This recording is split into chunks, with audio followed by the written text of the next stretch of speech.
2020 жылдың 14 қыркүйек кешінде қытайлық танымал блогер Ламу өзінің алдын ала жоспарланған тікелей эфирін бастады. Ол үстінде дәстүрлі тибеттік киіммен ас үйде жүрген еді. Бойжеткен баяу ғана ән салып, көрермендеріне сыбырлай сөйлеп, тыныш күйде жайбарақат жүреді. Себебі жоғарғы қабатта әкесі мен ағасы ұйықтап жатқан. Сол сәтте Ламу олар үшін ертеңгі күнге арнап тамақ дайындап жатқан болатын. Ламу жай ғана блогер емес, ауыл өмірінің шынайы көрінісін көрсетіп жүрген ерекше жан еді. Ол табиғат аясында бейнероликтер түсіріп, ауыл тіршілігін сүйіспеншілікпен жеткізетін. Жиі тауға жалғыз барып, бірнеше күн бойы шөп жинап, сол жақта тынығатын. Табиғатпен үндестік тапқан өмірі жан дүниесінің тазалығын айқын көрсететін. Жазылушылары оның ең алдымен қарапайымдылығы мен шынайылығын ешқашан мойымай, күлкімен қарсы алатын мінезін ерекше бағалады. Алайда эфир басталғаннан бірнеше минут өткенде біртүрлі қатты дыбыс естілді. Сыртта әлдекім есікті бұзып кіргендей болды. Қыз селт етіп орнынан атып тұрды. Үйге кіріп келген адамға қорқынышпен көз тастаған Ламу қашуға тырысып, кенет штативті құлатып алды. Телефон жерге түсіп, камерасы төмен қарады. Экран қараңғыланып, бейне көрінбей қалды. Бірақ тікелей эфир әлі де жалғасып жатты. Экранда ештеңе көрінбесе де, көрермендер не болып жатқанын естіп отырды. Сол қорқынышты кеште телефоннан естілген қадамдар, төгілген сұйықтық дыбысы бәріне үрей туғызды. Кенет Ламудың айқайы жаңғырды. «Көмектесіңіздер, ол мені өлтіріп тастайды!» Көрермендер не істерін білмеді. Олар тек естуге ғана қауқарлы еді. Ештеңе көре алмай шарасыз күйде. Сол сәтте Ламудың үмітсіз дауысы қайта естілді. «Әке, қаш! Ол бәріне бензин төгіп жатыр, қазір от тастайды!» Ламудың отбасы оянып төменге түскен. Эфирдегі дыбыстардан әкесінің үні естілді. Ол шабуыл жасаған адамды сабырға шақырып, тыныштық орнатуға тырысты. «Мұның керегі жоқ, біз бәрін сөйлесіп шешеміз, қаласаң сөйлесейік!» Бірақ келесі сәтте металл дыбысы шықты. Бұл оттың шерткісі еді. Эфир сол жерде аяқталды. Қатты оттың лаулағаны мен қыздың шырқыраған дауысы естіліп тұрды. Бүгін біз интернет тарихындағы ең ауыр оқиғалардың бірін талқылаймыз. Бұл нағыз қылмыс. Тікелей эфирде болған өлім. Мыңдаған көрермен Ламудың тірідей жанып жатқанын естіп отырды. Алғашқы сәтте көпшілік бұл жай ғана пранк болар деп ойлады. Өйткені кей контент-мейкерлер шектен шығатын әрекеттерге барып, осылайша көрермен жинауға тырысады. Өрт шыққан үй туралы хабар ең алғаш газеттер мен жаңалықтар порталында пайда болды. Болжам бойынша, сол түні үйде болған барлық отбасы мүшелері қаза табуы мүмкін еді. Алайда Ламудың әкесі мен ағасы аман қалды. Тек Ламу ғана қиналыспен жан тапсырды. Өрт сөндірушілер жалынды ауыздықтаған соң Ламудың денесін тапты. Оның денесі түгелдей күйіп кеткен болатын. Тіпті терісі ағаш еденге жабысып қалған еді. Алайда ол әлі тірі болатын. Ламу Тибеттің Сачук аймағындағы Гава өзенінде туып, сол жерде ғұмыр кешкен қарапайым ауыл қыз еді. Оның өмірі басқа біреуге арман көрінуі мүмкін, бірақ шын мәнінде ауыр еңбекпен өрілген тағдыр болатын. Бар болғаны бастауыш мектептің 3-ші сыныбын ғана аяқтады.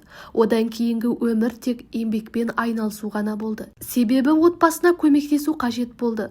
Олар таудағы сирек кездесетін дәрілік шөптерді жинап, кейін оны дәстүрлі Қытай медицина дүкендеріне тапсыру арқылы күнелтетін. Әкесі денсаулығына байланысты қызымен бірге тауға шыға алмайтын. Сондықтан Ламу кейде 10 күн бойы таудың арасында табиғат аясында жалғыз қалатын. Ол қалай өмір сүретінін көрсетіп отыратын. Көбіне дайын лапша жейтін. Рюкзактағы ауыр жүктен езілген жұмыртқаларын көрсетіп күлетін. Ол ешқашан шағымданбайтын. Қайта шын пейілмен өмірге ғашық болатын. Қаншама адам бейнеден тек жарқын сәттерді көреді. Ал оның жан дүниесіндегі күйзелісті ешкім байқамады. Ал оны сол түні пышақпен қорқытып, бензинге орап, от қойған адам бейтаныс емес, бұл оның күйеуі Тонг болатын. Тонг сол ауылдың тумасы, қарапайым отбасында дүниеге келген, мектепті аяқтамады, бірақ жұмыс істеп тапқан азын-аулақ табысын ешқашан үйіне әкелмейтін. Керісінше ата-анасынан ақша сұрап қайтармай кететін. Оны кедейлік ашындыратын. Бар тілегі айналасына бай болып көріну. Оның арманы өзгелер оған қызыға қараса, бірақ еңбектенуге зауқы жоқ еді. күш салмай-ақ бәрін алғысы келетін. Осылайша Тонг заңсыз жолдарға да бет бұра бастады. Ол бәс тігумен, күмәнді істермен айналысты, бірақ оның ең үлкен трагедиясы өз ішіндегі қараңғылық еді. Тонг заңмен аталған ұсақ қылмыстармен айналысты. Ең сорақысы, ол бұған мақтанышпен қарайтын. Ата-анасы кішкентай ғана шайхана ашқан болатын. Уақыт өте келе бизнесі жүре бастады. Табыстары да арта түсті. Сол сәтте Тонг қайта оралды. Үйіне қайтып келіп көмектесемін деген сылтаумен жай ғана солардың есебімен өмір сүре бастады. Алайда махаббат адамды өзгертуі мүмкін дейді ғой. Тонг та солардың бірі болар деп ойлаған. Ол Ламуға шын жүректен ғашық болды. Қыз үшін бар әлемді өзгертуге дайын екенін айтып, сонымен мақтанатын. 3 жыл бойы екеуі кездесіп жүрді. Сосын небәрі 19 жасында екеуі шаңырақ көтерді. Жас жұптың бұл шешімін ата-аналары құп көрмеді. Мұндай маңызды қадамға әлі ерте, сендер тым жассыңдар деп тоқтатпақ болды. Бірақ жүректер махаббатқа сенді. Ламу Тонгтың үйіне көшіп келді. Қайынатасы мен енесіне шайханада көмектесті. Үй шаруасын дөңгелетіп жүрді. Ал Тонг болса баяғы әдетіне қайта оралды. Жасырын істер, түнгі байланыстар, жалған достықтар қайта жанданды. Уақыт өте келе жанұяда ұрыс-керіс жиілей түсті. Ламу жұбайын дұрыс жолға түсіргісі келді. Ал Тонг: «Сен мені шектейсің, еркімді тартып алдың», деп айқайлайтын. Бірақ бәрі де бір сәтте өзгерді. Ламу аяғы ауыр екенін білді. Бұл жаңалық әйелдің өміріндегі ең нәзік, ең үлкен бұрылыс еді. Өмірдің жаңа мағынасы пайда болды. Бірақ ол болашақ шын мәнінде қандай болмақ еді? Аяғы ауырлағаннан кейін Ламудың бар назары болашақ сәбиі мен өз денсаулығына ауысты. Ол енді күйеуінің көңіл күйі мен талаптарына емес, ішіндегі кішкентай өмірге көбірек мән беретін болды. Бұл өзгеріс Тонгты ашуландырды. Себебі ол әрқашан өзін бірінші орынға қойғысы келетін. Кезекті жанжал кезінде Тонг ашуға мініп, алғаш рет әйеліне қол көтерді. Ламуды шапалақпен ұрып жіберді. Ламу әрине бірден кетуге бел буды. Алайда бұл кезде іске Тонгтың анасы араласты. Ұлын бетін шапалақпен салып жіберіп, ауыр сөгіс айтты. Содан соң Ламуға қарап: «Бәрі ұмытылады. Үйленгендер арасында жанжал болмай тұрмайды. Бұл да өтеді. Аздап сабыр керек», деді. Жас келіншек үлкендердің сөзіне сеніп, және дәл осы шешімді оның тағдырындағы ең ауыр қателікке айналды. Уақыт өте келе Тонг ашу үстіне тағы да қол көтерді. Бірақ әр жолы ұрып соққаннан кейін терлеп кешірім сұрап, жалынып, жылап тұратын. «Бұлай қайталанбайды, мен сені сүйемін, кешірші» деген жалған уәделер айтатын. Бірақ Ламу енді сенбейтін.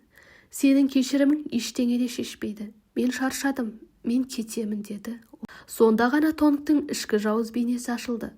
Бірнеше минут бұрын ғана тізерлеп кешірім сұраған адам енді салқын үнмен: «Егер сен кетсең, балаңда, отбасыңда не болатын өзін ойла», деп қорқытады.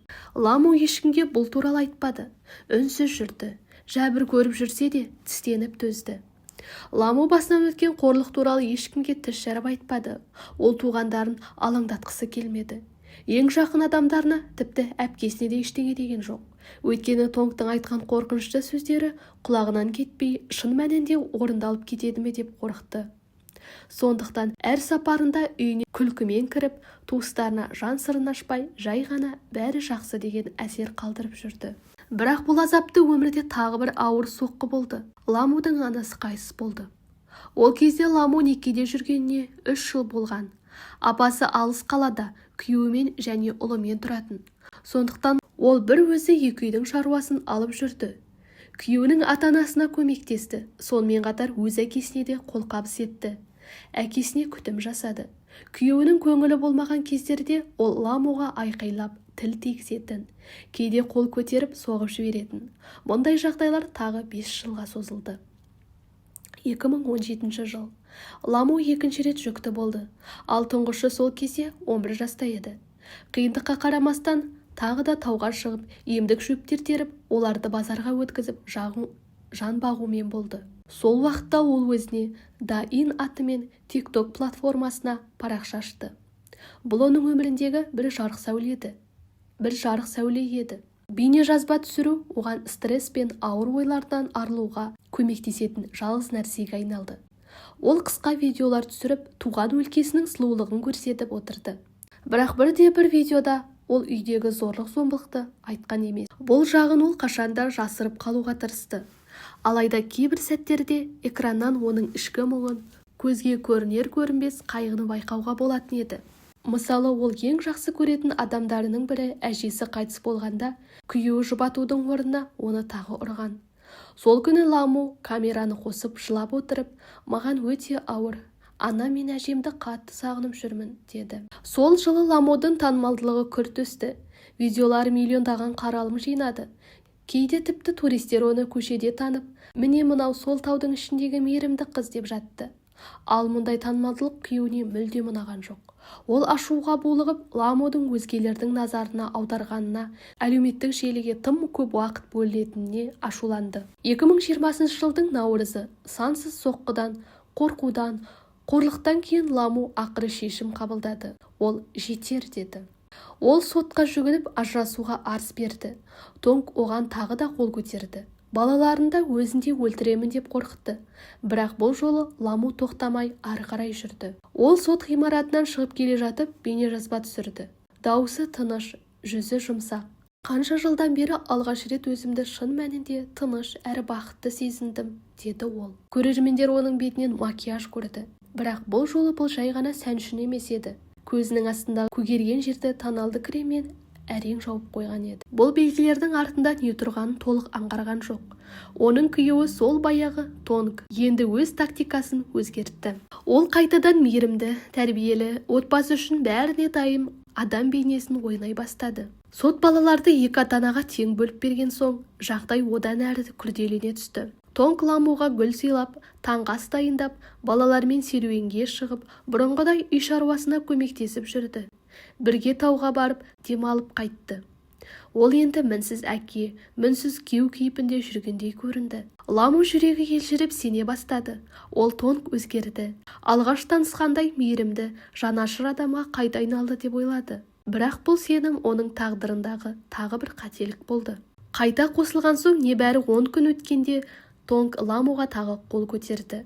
Бұл жолы бәрі бұрынғыдан да ауыр болды. Ол Ламудың телефонын сындырып тастады. Себебі халықтың жылы лебізін, қолдауын алып көтеріліп келе жатқанын көре алмады. Оны аяусыз ұрып соғып, қыз тіпті орнынан тұра алмай қалды. Ламу тағы да қашуға мәжбүр болды. Бұл жолы ол полицияға жүгінді. Тонгқа өзіне жақындауға тыйым салуды талап етті. Содан кейін ізін жасырып көзден таса кетті. Алайда бұл шешім Тонгтың есінен тандырардай ашуландырды. Көп ұзамай Ламу тағы да ажырасуға арыз берді. Алайда сот балаларды әкесіне қалдырды.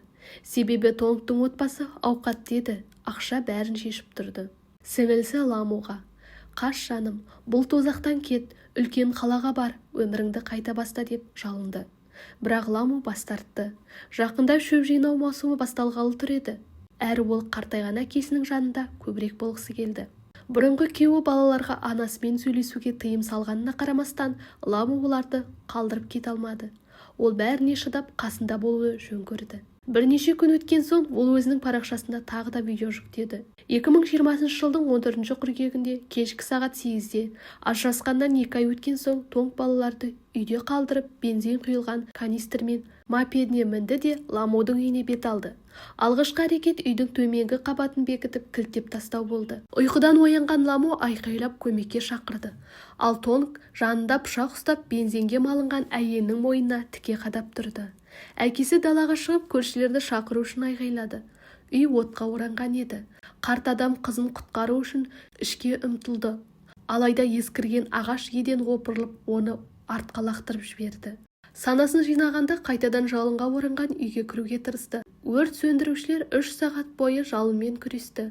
Алайда Ламуды тапқанда ол әлі де демалып тұрды. Бірақ жағдайы өте ауыр еді. Денесінің бүкіл бөлігі күйіп, өкпесі ыстық ауамен газдан зақымданған болатын.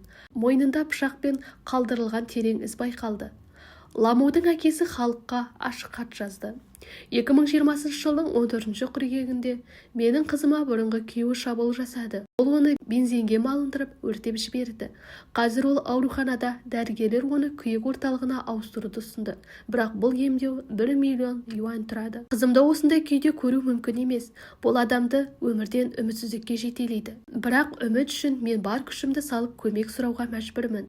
менің аяулы қызымды құтқаруға көмектесіңіздерші. Осы қиын сәтте сіздердің көмектеріңіз бізге аса қажет. 17 қыркүйекте Ламудың Douyin аккаунтында оның әпкесі жаңа видео жариялады. Ол аудиториядан көмек сұрады. 7 сағаттың ішінде отбасы қажетті қаражатты жинап алды. Адамдар тағы да қол ұшын созуды жалғастырды. Отбасы Ламудың жазушыларына тағы бір рет алғыс айтып, емге қажетті қаражат жеткілікті екенін, әрі қарай ақша жіберудің қажеті жоқ екенін мәлімдеді. Алайда көрермендер көмектесуді тоқтатқан жоқ. Қыздың жағдайы бір сәт тұрақталды, тіпті көзін ашып аздаған үміт ұялаған болатын, бірақ өкінішке орай ғажайып болмады. Қыркүйек айының соңында Ламу ес-түссіз күйінде қайтыс болды. Оның жүрегі тоқтап, 30 жасында көз жұмды. Тонг өлім жазасына кесілді. Ол бұл үкімді жоюға әрекет етті, бірақ сот оның барлық талпынуларын қабылдамады. Мен сіздердің осы оқиғаға деген ойларыңызды білгім келеді. Пікірлеріңізді төмендегі комментарийде бөліссеңіздер. Видео ұнаса лайк басуды ұмытпаңыздар, каналымызға жазылыңыздар. Келесі видеоларда кездескенше сау болыңыздар.